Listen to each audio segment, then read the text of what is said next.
अगर ये वीडियो आपको अच्छी लगी तो ऐसे ही और वीडियो को देखने के लिए एंड हमारी इस मेहनत के लिए एक लाइक एंड सब्सक्राइब करना ना भूले।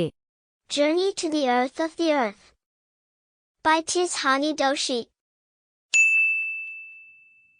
इस साल के शुरू में मैंने अपने आप को अकेडमिक शोकल्स्की नाम के रूसी अनुसंधान जहाज पर पाया जा संसार के सबसे ठंडे, सूखे और सबसे हवा वाले महाद्वीप दक्षिण ध्रुव की ओर अग्रसर हो रहा था। मेरी यात्रा मद्रास में भूमध्य रेखा के 13.09 डिग्री उत्तर से शुरू हुई और इसमें शामिल थे 9 समय क्षेत्र, 6 जांच केंद्र, 3 जलखंड और कम से कम इतने ही पारिस्थितिकी खंड को पार करना। जिस समय मैंने दक्षिण ध्रुव महाद्वीप पर वास्तव में पैर रखा उस समय तक मैं 100 घंटे के ऊपर कार, हवाई जहाज और समुद्री जहाज में मिलाकर यात्रा कर रहा था। इसलिए दक्षिण ध्रुव का विशाल सफेद भू दृश्य और उसका लगातार नीला क्षितिज के सामने आने पर मेरी पहली भावना आराम की थी, जिसके बाद तुरंत और गहन आश्चर्य हुआ। आश्चर्य इसकी विशालता पर, इसके अलगाव पर, परंतु मुख्य रूप से इस पर कि कैसे ऐसा समय रहा होगा जब भारत और दक्षिण ध्रुव एक ही भूखंड के भाग थे। 650 करोड़ साल पहले एक बहुत बड़ा सम्मिश्रित दक्षिणी परम महाद्वीप गोंडवाना सचमुच में अस्तित्व में था, जो मोटे रूप से वर्तमान में अंटार्कटिका के चारों तरफ केंद्रित था। उस समय बातें काफी अलग थीं, मानव जाति संसार में नहीं आए थे और जलवायु काफी गर्म थी, जो भिन्न प्रकार के पेड़ पौधों और जीव जंतु की मेजबानी करती थी। 500 करोड़ साल तक गोंडवाना खुशहाल रहा, परंतु इसी समय के आसपास जब डायनासोर खत्म हो गए और स्तनी प्राणियों का युग शुरू हुआ तो भूखंड अलग अलग देशों में बंटने को मजबूर किया गया, जिससे संसार ने वह रूप ले लिया जिसको हम आज जानते। अंटार्कटिका पर अब यात्रा करने जाना उस इतिहास का एक भाग बनना है, यह समझने के लिए कि हम कहां से आए हैं और संभवतः हम कहां जा रहे हैं। यह कॉर्डेयरन परतें और प्री कैम्ब्रियन ग्रेनाइट की परिरक्षकों, ओजोन और कार्बन उत्पत्ति और विनाश की महत्ता को समझना है। जब आप उस सभी चीजों के बारे में सोचते हैं जो करोड़ों सालों में घट सकती हैं, तो यह काफी दिमाग को चौंकाने वाला हो सकता है। कल्पना कीजिए, भारत उत्तर की तरफ खिसक रहा है, एशिया को भींच रहा है, इसकी पपड़ी पिचकाते हुए हिमालय को बना रही है। दक्षिण अमेरिका उत्तरी अमेरिका की ओर खिसक रहा है, ड्रेक पैसेज को खोलते हुए एक ठंडी परिध्रुवीय धारा पैदा करते, दक्षिण ध्रुव को ठंडा रखते हुए, सुनसान और दुनिया के सबसे निचले हिस्से पर रखते हुए। मेरे जैसे सूर्य पूजा करने वाले दक्षिणी भारतीय के लिए 2 सप्ताह ऐसी जगह बिताना जहां पर 90% जमीन के सारे बर्फ की मात्रा का संग्रह है, एक कपकपी चढ़ाने वाला विचार है। केवल परिसंचरण और चयापचयन प्रक्रियाओं के लिए ही नहीं, बल्कि कल्पना के लिए भी। यह एक बहुत बड़ी पिंग पोंग की गेंद में जाने की तरह है, जो बगैर मानव जीवन संबंधी निशानों के है और बिना पेड़, विज्ञापन तख्ते, इमारतों के। आप सारी सांसारिक परिदृश्य और समय की सूझ खो बैठते हैं। दृश्य का पैमाना सूक्ष्म से सूक्ष्म लेकर बड़े से बड़ा, मच्छरों और कुटकी से लेकर नीली हवेल मछलियों और हिमशैल तक जो देशों जितने बड़े हैं। सबसे बड़ा हिमखंड जिसका लेखा जोखा है वो बेल्जियम के आकार का है। अति यथार्थवादी 24 घंटों की दक्षिणी गर्मी की रोशनी में दिन पे दिन बीतते जाते हैं और एक सर्वव्यापी शांति, जो केवल एक यदा कदा हिमघाव से या बर्फ की परत के खिसकने से उस स्थान को पवित्र करती है, से भंग होती है।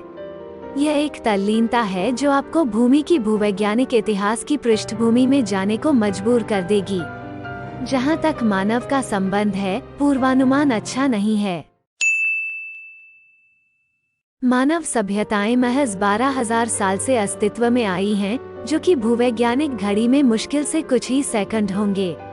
उस थोड़े से समय में हम अपने गांवों, कस्बों, शहरों, बड़े बड़े शहरों के द्वारा थोड़ी फेरबदल करते हुए प्रकृति पर अपना वर्चस्व सिद्ध करने में थोड़ा सफल हुए हैं। मानव जनसंख्या की तीव्र वृद्धि से हम सीमित साधनों के लिए दूसरे प्रकार के प्राणियों से संघर्ष कर रहे हैं और हमारे अप्रशमित कोयला या तेल इत्यादि जलाने से संसार के चारों तरफ कार्बन डाइऑक्साइड की मोटी परत पैदा कर दी है, जो निश्चित रूप से चाहे धीरे धीरे जमीन का औसतन तापमान बढ़ा रही है। जलवायु परिवर्तन हमारे समय का सबसे ज्यादा विवादास्पद पर्यावरण संबंधी विवाद का प्रश्न रहा है। क्या पश्चिमी अंटार्कटिका की बर्फ की चादर बिल्कुल पिघल जाएगी? क्या गल्फ स्ट्रीम सागर की धारा विघटित हो जाएगी? क्या यह उस संसार का अंत होगा जिसको हम जानते हैं? हो सकता है, नहीं भी हो सकता। कुछ भी हो, दक्षिण ध्रुव इस विवाद में एक महत्वपूर्ण तत्व है, इसलिए नहीं कि यही संसार में एकमात्र जगह है जिसने मानव जनसंख्या को बनाए नहीं रखा है और इस बात में तुलनात्मक ढंग से पूर्वकालीन रहा है, परंतु ज्यादा महत्वपूर्ण यह है कि यह अपने बर्फ के अभ्यंतरों में रखे हुए हैं। 5 करोड़ साल पुराने कार्बन के रिकॉर्ड इसकी बर्फ की तहों में दबे पड़े हैं।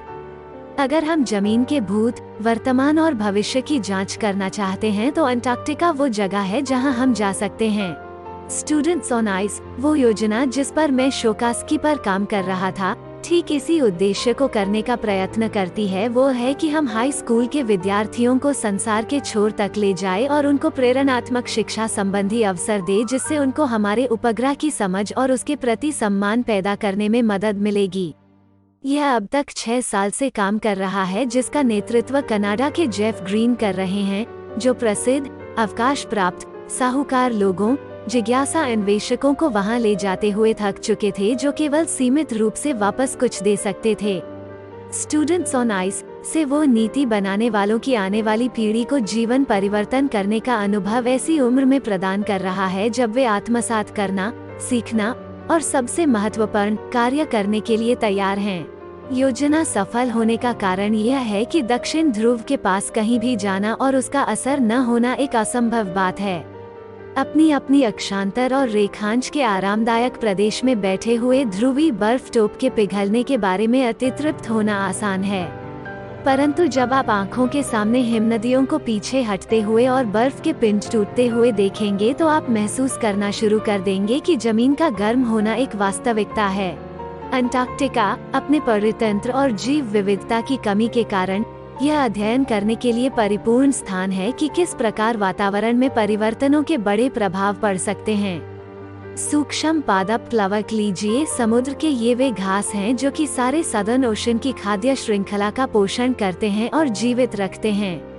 यह एक सेल के पौधे सूर्य की शक्ति के कार्बन को आत्मसात करने में उपयोग करते हैं और प्रकाश संश्लेषण नाम की अनोखी और महत्वपूर्ण प्रक्रिया द्वारा जैविक यौगिकों का संश्लेषण करते हैं। वैज्ञानिक चेतावनी देते हैं कि ओजोन परत का और कम होने से पादप क्रियाशीलताएं प्रभावित होंगी, जो इसके परिणामस्वरूप समुद्री जानवरों, क्षेत्र के पक्षियों के जीवन और विश्व के कार्बन प्रक्रिया चक्र को प्रभावित करेगा। पादप की नीति कथा में अस्तित्व के लिए एक बड़ा रूपक है। छोटी छोटी चीजों का ख्याल कीजिए और बड़ी चीजें अपने आप व्यवस्थित हो जाएंगी। मेरा दक्षिण ध्रुव का अनुभव ऐसे प्रभु प्रकाशों से भरपूर था, परंतु इनमें सबसे अच्छा अंटार्कटिक सर्कल 65.55 डिग्री दक्षिण से जरा पहले घटित हुआ। शोकल्स्की प्रायद्वीप और टैडपोल आइलैंड के बीच बर्फ के मोटे सफेद क्षेत्र में घुसने में सफल हो गया था, जो हमको आगे जाने से रोक रहा था। कप्तान ने फैसला किया हम मुड़ने जा रहे हैं और वापस उत्तर को जाएंगे, परंतु ऐसा करने से पहले हम सबको तख्ते द्वारा नीचे उतरने को और सागर पर चलने को कहा गया। इस तरह हम सब 52 लोग आवश्यक कपड़े, उपकरण इत्यादि लेकर गोरटेक्स और तेज रोशनी में निकले एक सरासर सफेदी पर चल रहे थे, जो हमेशा ही फैलती प्रतीत होती थी। हमारे पैरों के नीचे 1 मीटर मोटा प्लावी बर्फ पुंज था और उसके नीचे 180 मीटर जीवंत सांस लेता हुआ नमकीन पानी। बाहर की तरफ क्राबीटा सील मछलियां प्लावी हिमखंड पर पसरी हुई थीं और धूप सेक रही थीं। काफी कुछ उस तरह जैसे भटकैया कुत्ते बरगद के पेड़ की छाया में करते हैं। यह दैवी ज्ञान से कम नहीं था। हर चीज सचमुच में दूसरों से जुड़ी होती है। 9 समय क्षेत्र, 6 जांच केंद्र, 3 जलखंड, बहुत से पारिस्थितिकी खंड के बाद मैं अपने उपग्रह पर संतुलन की सुंदरता के सक्रिय होने के बारे में सोच रहा था।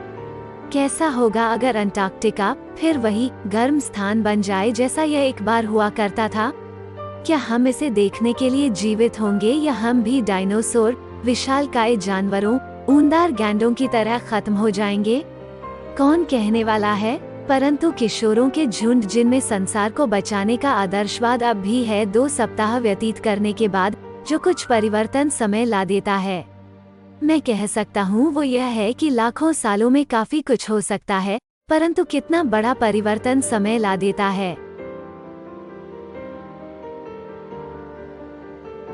इसी के साथ ये इस कहानी का अंत होता है। आपसे मुलाकात होगी अगले वीडियो में।